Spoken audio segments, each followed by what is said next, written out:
Bismillahirrahmanirrahim. Alhamdulillah. Allahumma salli wa sallim ala sayyidina Rasulillah nabiyyina wa habibina Muhammad ibni Abdullah wa ala alihi wa sahbihi wa mawalah, amma ba'd.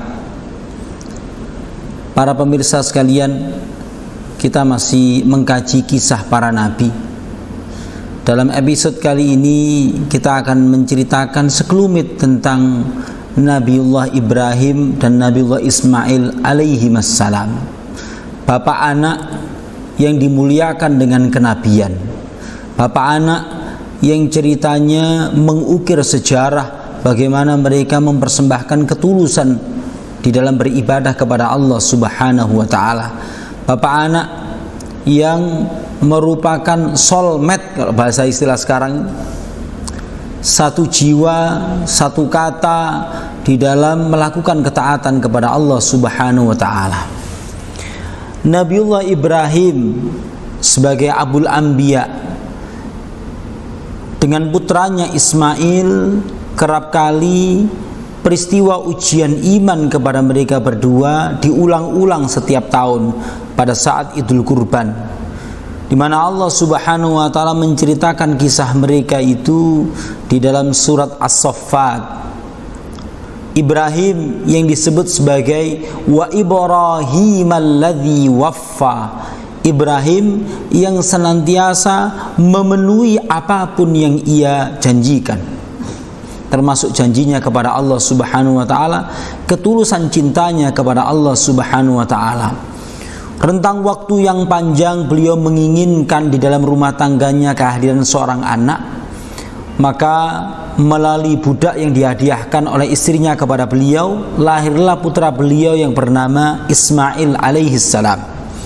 Beliau ketika itu berdoa, Rabbi habli minas salihin, Tuhanku anugerahkanlah kepadaku keturunan yang saleh.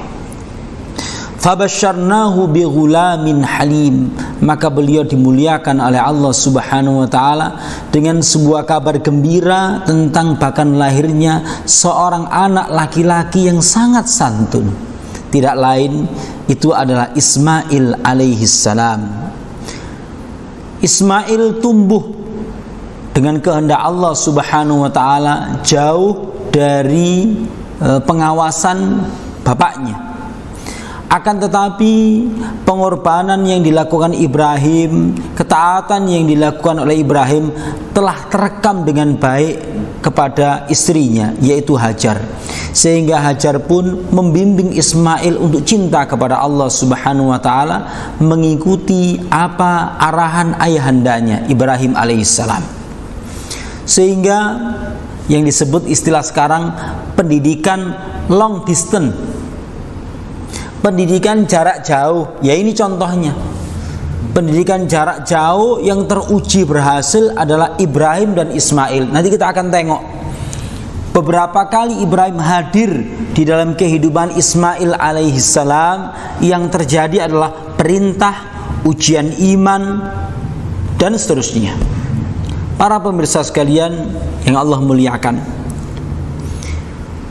sampailah kepada satu ujian iman yang begitu berat, yaitu perintah untuk menyembelih putra tercinta. Puncak kerinduan kepada kehadiran seorang anak, tahu-tahu anak itu diperintahkan untuk dikurbankan, memenuhi perintah Allah Subhanahu wa taala. Falamma balagha ma'ahu as-sa'ya qala ya bunayya inni ara fil manami anni adbahuka fanzur madza tara. Satu ayat yang kerap kali di momen Dzulhijjah, momen Idul Kurban, kita sering mendengar ayat ini. Maka tatkala Ismail sudah sampai pada usia sanggup untuk bekerja, membantu ayahnya, masih kanak-kanak atau mendekati remaja lah kalau sekarang itu. Maka kemudian Ibrahim mengabarkan kepada putranya ini tentang mimpinya, sebuah vision atau sebuah perintah yang didapat Ibrahim melalui mimpi. Kita tahu mimpinya seorang nabi adalah pewahyuan dari Allah Subhanahu wa taala. Ketika itu dikatakan oleh Ibrahim kepada putranya, inni ara fil manami, wahai anakku, ya bunayya inni ara fil manami, wahai ayah anakku sayang, sesungguhnya aku melihat di dalam mimpiku, anni azbahuka, sungguh aku diperintahkan untuk menyembelih kamu. Fangzur, perhatikanlah wahai anakku sayang, fangzur madza tara, bagaimana menurut pendapatmu? Jawaban yang luar biasa, jawaban seorang anak soleh yang tertarbiyah dengan keimanan yang begitu baik dari seorang ibu yang ditinggal atas dasar melaksanakan perintah Allah Subhanahu wa taala, begitu mengejutkan. Beliau mengatakan, ya abati, wahai ayahku sayang, if'al ma tu'mar, laksanakanlah apa yang diperintahkan kepada anda. Satajiduni insyaallahu minas sabirin, kelak ketika anda merealisasikan perintah itu, anda akan mendapati saya insyaallah dengan izin Allah minas sabirin, termasuk orang-orang yang bersabar di dalam memenuhi dan melaksanakan perintah Allah Subhanahu wa taala. Para pemirsa sekalian, drama cinta, ujian cinta dari Allah Subhanahu wa taala kepada keluarga Ibrahim, kepada Ismail dan sudah barang tentu istrinya. Lebih tergambar lagi, falamma aslama wa tallahu lil jabin. Ketika mereka berdua, Ibrahim dan Ismail, sudah bulat di dalam kepasrahan kepada Allah Subhanahu wa taala, memenuhi apa yang Allah perintahkan, yaitu penyembelihan itu, wa tallahu lil jabin. Sang bapak membaringkan sang anak pada pelipisnya. Gambarkan ini di dalam benak kita. Anak laki-laki kita baringkan, kita sambil memegang satu pisau tajam dan perintahnya adalah menyembelih anak sendiri. Ketika mereka sudah di dalam kepasrahan yang total kepada Allah Ta'ala untuk melaksanakan perintah ini, dan Ismail dibaringkan pada pelipisnya, wanadainahu, ketika itulah ada seruan, ayya Ibrahim, wahai Ibrahim, qad saddaqtar ru'ya, engkau telah membenarkan mimpi itu, engkau telah membenarkan perintah Tuhanmu di dalam mimpi itu, engkau telah memenuhi apapun yang engkau komitmenkan kepada Allah Subhanahu wa ta'ala. Inna kadzalika najzil muhsinin, demikianlah kami membalas orang-orang yang tulus mempersembahkan yang terbaik di dalam kehidupannya untuk taat kepada Allah Ta'ala. Inna hadza lahuwal bala'ul mubin, penyeru itu mengatakan, ini tidak lain adalah ujian yang begitu nyata. Wa fadainahu bidzibhin azim, muqaddimah dari anugerah Allah Subhanahu wa taala kepada Ibrahim dan Ismail adalah Ismail ditebus oleh Allah Subhanahu wa taala dengan hewan sembelihan yang besar. Wa tarakna alaihi fil akhirin, kami kisahkan cerita luar biasa ini sebagai buah tutur kenang-kenangan untuk orang-orang kemudian. Siapa-siapa yang mendapatkan ujian cinta di dalam dirinya terkait cintanya kepada Allah, di dalam keluarganya terkait cintanya kepada Allah, ujian dengan apapun di internal diri, keluarga atau masyarakatnya, maka silakan tengok kisah ketulusan cinta Ibrahim mempersembahkan yang paling menjadi buah hatinya untuk cintanya kepada Allah Subhanahu wa taala. Salamun ala Ibrahim, kesejahteraan melimpah kepada Ibrahim. Kadzalika najzil muhsinin, demikianlah kami membalas orang-orang yang senang berbuat baik. Para pemirsa sekalian, secara khusus penyebutan tentang kisah Nabi Ismail alaihi salam ada penegasan di dalam surat Maryam. Dan itu hanya di dalam 2 ayat saja, tapi begitu luar biasa. Walkur fil kitabi Ismail, dan sebutkanlah, ceritakanlah wahai Nabi Muhammad di dalam kitab Tuhanmu itu kisah dari Nabiullah Ismail alaihissalam. Innahu kana sadiqal wa'di wa kana rasulan nabiyyah. Ismail adalah orang yang sadiqal wa'di, sangat memenuhi apa yang ia janjikan, apa yang ia komitmenkan. Wa kana rasulan nabiyyah, beliau adalah seorang rasul yang nabi. Apa amalan beliau? wa kana ya'muru ahlahu bis salati waz zakati adalah Nabiullah Ismail alaihi salam senantiasa menyeru, senantiasa memerintahkan kepada keluarganya, istri dan anak-anaknya untuk sholat, untuk zakat. Dua amalan utama di dalam agama, dua amalan yang merupakan pokok paling penting di dalam ajaran agama-agama samawi. Wa kana ya'muru ahlahu bis salati waz zakati wa kana 'inda rabbih mardiyah, dan dia adalah orang yang sangat diridhai di sisi Tuhannya. Para pemirsa sekalian, kita lihat di dalam beberapa kitab seperti dalam Riyadhus Shalihin diceritakan tentang kunjungan Nabiullah Ibrahim alaihissalam kepada Ismail. Kunjungan yang pertama atau kejadian yang pertama adalah ketika melepas istri dan anaknya itu di lembah yang tidak bertuan, yang dikenang di dalam sebuah doa dalam surat Ibrahim, Rabbana inni askantu min dzurriyyati biwadin ghairi dzi zar'in 'inda baitikal muharram Rabbana liyuqimus shalah. Tuhan kami, sesungguhnya aku meninggalkan sebagian keturunanku di lembah yang tidak ada tanaman-tanamannya, tapi di samping rumahmu yang dihormati yaitu Baitullah. Tidak lain, aku dekatkan tempat tinggal anak keturunanku itu, aku tinggal memenuhi perintahmu di samping rumahmu yang suci ini, liyuqimus shalah, agar mereka adalah orang-orang yang menegakkan salat. Faj'al af'idatan minan nasi tahwi ilaihim warzuqhum minats thamarati la'allahum yashkurun. Jadikanlah hati kebanyakan manusia condong untuk datang kepada mereka.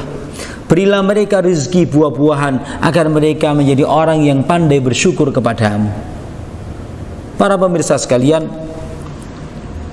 saat momen yang pertama inilah Ibrahim meninggalkan Hajar dan Ismail, di mana Hajar waktu itu bertanya, Allahu amaraka hadza?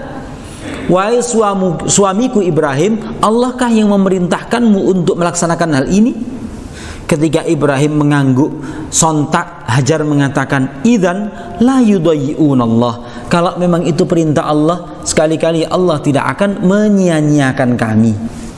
Itu pertama. Datang yang kedua,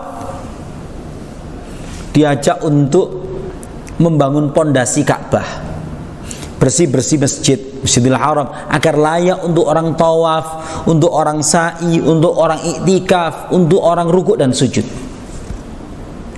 Datang kali berikutnya perintah menyembelih. Datang kali berikutnya dikatakan dalam Riyadhus Shalihin, di bagian-bagian akhir kitab Riyadhus Shalihin ini, Nabiullah Ibrahim alaihissalam datang ketika Ismail sudah dalam kondisi menikah. Ketika Ibrahim datang bertanya kepada istrinya, bagaimana keadaan kalian berdua wahai anakku? Istrinya ini senantiasa mengeluh, kami begini, susah. Ini curhat isinya. Kalau menurut para pakar psikologis ini rumah tangga kurang bahagia, rasa syukurnya kurang. Maka kemudian Ibrahim mengatakan kepada istri anaknya ini, sampaikan salamku kepada suamimu ya, Nduk ya. Kemudian setelah sampaikan salam saya, maka tolong ganti palang pintunya. Ketika Ismail datang kemudian menjumpai istrinya, sepertinya ada tamu tadi ya. Iya, lelaki sifatnya begini. Itu adalah ayahku. Apa yang beliau perintahkan? Beliau mengucapkan salam kepada Anda dan meminta Anda mengganti palang pintunya. Itu adalah ayahku, dan ayahku memerintahkanku untuk menceraikanmu, dikembalikan kepada keluarganya. Datang kali berikutnya, pokoknya perintah tok is. Kalau kita jadi Ismail mungkin yo pasti hebes sih. Teko gak enak tok. Ya, bisa-bisa begitu. Datang kali berikutnya ini apa yang terjadi? Ya Allah, Nabiullah Ismail alaihissalam sudah dengan rumah tangga yang baru, seorang wanita dari suku Jurhum. Datanglah Ibrahim alaihissalam kemudian bertanya kepada istrinya Ismail itu, bagaimana keadaan kalian? Rupa-rupanya istrinya itu penuh dengan rasa syukur menjawab keadaan mereka. Kami begini, alhamdulillah, kami begini. Pokoknya alhamdulillah, alhamdulillah, alhamdulillah. Kesyukuran, kesyukuran, kesyukuran. Ini pakar psikologis menyebut ini rumah tangga bahagia. Para pemirsa sekalian, kemudian Ibrahim mengatakan, wahai anakku, sampaikan kepada suamimu, aku mengucapkan salam, mengirimkan salam kepadanya, kemudian katakanlah pertahankan palang pintu rumahnya. Ismail pun pulang menjumpai istrinya, kayaknya ada tamu tadi ya. Iya, laki-laki begini, begini, begini. Dia mengucapkan salam kepada Anda dan memerintahkan Anda untuk mempertahankan palang pintunya. Kemudian Ismail mengatakan, itu adalah ayahku dan beliau memerintahkan agar aku mempertahankanmu sebagai istriku.